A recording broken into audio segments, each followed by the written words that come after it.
మానవ సంబంధాలలో ఈ మధ్య ఈ తొక్కలో అక్రమ సంబంధాల గురించి న్యూస్ రావటమేమో కానీ కొన్ని న్యూస్ ఛానల్స్కి అంటే అవంటే తెగ సంబరపడుతూ ఉంటాయి. ఏదైనా జరిగితే చాలు కోతి కొబ్బరికాయ దొరికినట్లుగా ఇష్టం వచ్చినట్టు వార్తలు ప్రసారం చేస్తూ ఉంటాయి. నిన్న మీరు ఒక న్యూస్ ఛానల్ చూసి ఉంటారు. ఆ న్యూస్ ఛానల్లో మీకు ఒకటే అంటే మీరు చెప్తుంది అదే కదా, వాళ్ళకి మీకు ఏంటి డిఫరెన్స్ అంటే మన వీక్షకులకు తెలుసు డిఫరెన్స్ ఏందనేది. అట్లానే మరి న్యూస్ ఛానల్స్ చూపిస్తున్నాయి కాబట్టి మేము చూడాలి, ఏం చేయాలి దీనికి అంటే ఒకటే.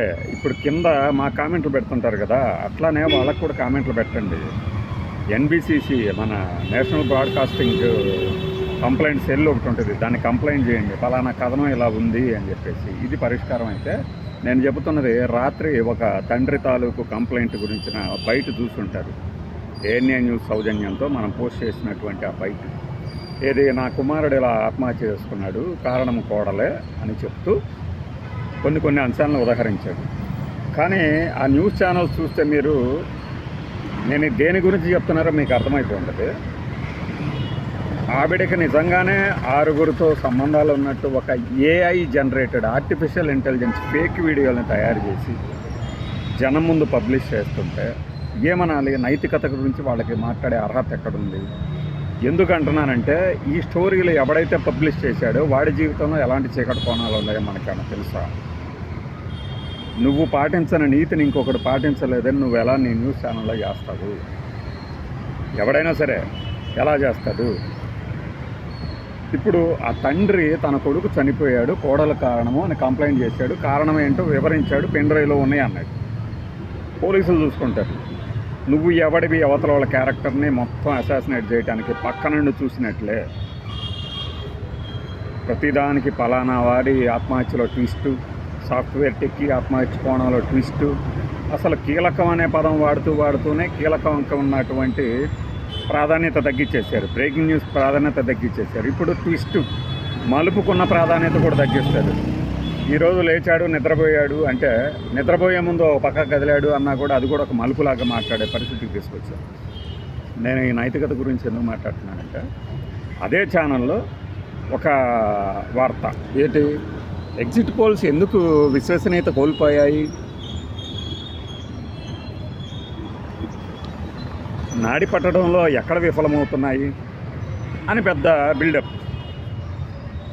పోనీ నీకు తెలుసు కదా ఎగ్జాక్ట్ పోల్స్, నువ్వు వేయొచ్చు కదా. ఈ మాట ఎందుకు అంటున్నావంటే 2014లో టీడీపీ ఓడిపోతుంది అని అదే ఛానల్ ప్రసారం చేసింది ఒక సర్వే. అప్పుడు సీఎం రమేష్ తొడగొట్టి ఛాలెంజ్ చేశాడు, టీడీపీ గెలిస్తే నీ ఛానల్ మూసుకుంటావా అన్నాడు. ఈరోజు దాకా దానికి సమాధానం లేదు. మరి అతను ఇంకొకళ్ళ ఎగ్జిట్ పోల్ సర్వేల క్రెడిబిలిటీ గురించి బాధపడటం ఏంటి? ఎందుకు విశ్వసనీయత కోల్పోయాయి? అటు ముందు నీ సంగతి నువ్వు వేడు. నువ్వెందుకు కోల్పోయావు అప్పుడు విశ్వసనీయత? నీలానే వాడు కోల్పోతాడు. ఎగ్జిట్ పోల్స్లోని విశ్వసనీయత ఎందుకు కోల్పోతారంటే అసలు నువ్వు నిష్పాక్షికంగానే అడుగుండవు చవతలోని. వాడు చెప్పాడని నమ్మకం ఏముంది? నేను ఎలాంటి భేషజాలకి పోకుండా, ఎలాంటి పక్షపాతాన్ని తావేయకుండా ఒక వ్యక్తిని అడిగితే ఈ పార్టీకి ఓటేస్తానని, ఆ వ్యక్తి అదే పార్టీకి వేస్తానని చెప్పాడని మాత్రమే నువ్వు రాసుకోగలవు. కానీ అవతల వ్యక్తి నిజంగా వేసింది లేదని నీకు తెలియదు. నీకు అబద్ధం చెప్పి ఉండొచ్చు.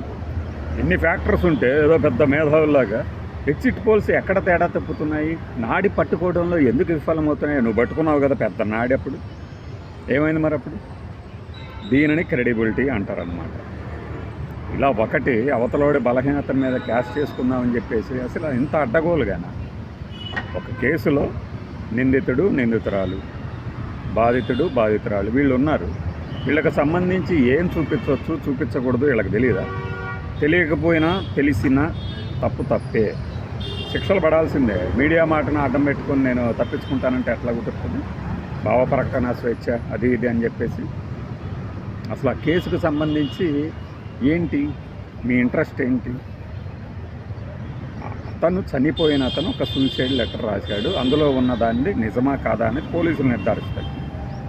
ఒకవేళ నిర్ధారించిన నువ్వు ఎవడివి వాళ్ళ ఫోటోలు వాళ్ళ వీడియోలు మొత్తం పోస్ట్ చేసి పబ్లిష్ చేసి బతుకు బస్టాండ్ చేయడానికి? ఒక్క మహిళ మాత్రమే కాదు, ఆ కుటుంబానికి పిల్లలు ఉన్నారు. ఆ పిల్లల పరిస్థితి ఏంటి? అంటే చిన్న ఇలా పెట్టేసి కంటి దగ్గర మార్క్ పెట్టేస్తే వాళ్ళు ఎవరో తెలియకుండా పోతారా లోకంలో? వీళ్ళు చేస్తున్న నానా యాగికి ముందు చచ్చిపోయిన వాళ్ళది ఒకవేళ కనుక పైనుంచి చూస్తుంటే 100 సార్లు చచ్చిపోతారు. నేను అనవసరంగా సూసైడ్ లెటర్ రాసి చచ్చిపోయాను, దాన్ని శిక్షిద్దామని, నా చావుకు కారణం ఫలానా వాళ్ళు అని శిక్షిద్దామని నేను చచ్చిపోతే ఆ శిక్ష ఏదో ముందు నాకు పడుతుందని, అతను కుటుంబ సభ్యులకు పడుతుందని.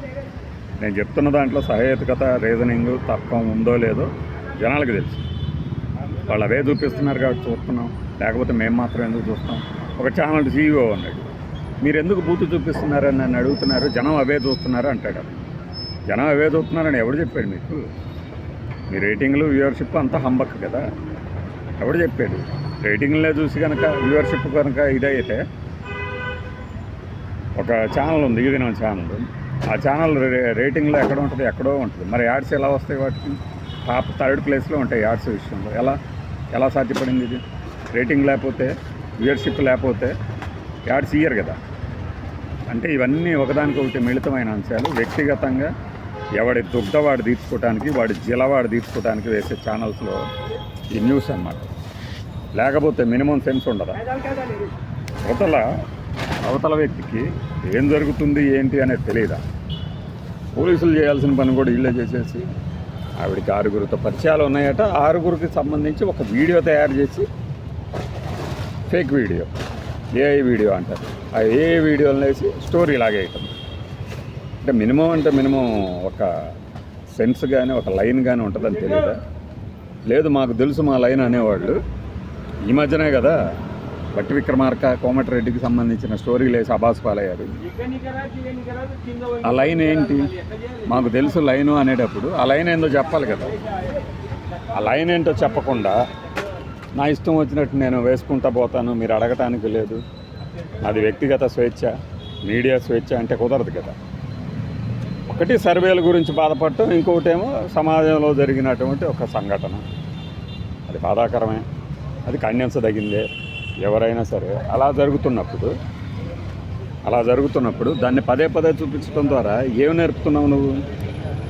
మళ్ళీ వీళ్ళే మలయాళంలో వచ్చినటువంటి వెబ్ సిరీస్ చూసి మటర్లు చేయటం నేర్చుకున్నారు. నువ్వు తయారు చేసి చూపిస్తున్నావు కదా, వాళ్ళు ఎట్ట చేసింది కూడా. అంటే క్రెడిబిలిటీ అని కాదు, అసలు ముందు డేంజరస్గా తయారైంది సొసైటీ పాలిట. అది అవునో కాదో వీక్షకులకు చాలామందికి తెలుసు. ఎప్పుడు మారుతుంది? కింద డిజ్లైకులు కొట్టచ్చు, మనకు కొట్టినట్టు. మాది నచ్చినప్పుడు డిజ్లైకులు కొడుతుంటారు, చండాలంగా కామెంట్లు పెడతారు కదా. ప్రతివాడికి నచ్చినట్టు ఎవడు ఉండడు. అంత మాత్రం చేత సొసైటీలో ఇది జరిగిందంటే, దొంగతనం ఎలా చేయాలో చూపించాలా? అందాల భామాల పోటీలు జరుగుతుంటే మరి బికినీల్లో కనబడుతున్నారు యాంకర్లు. ఆ పని ఎందుకు చేయలేదు మరి?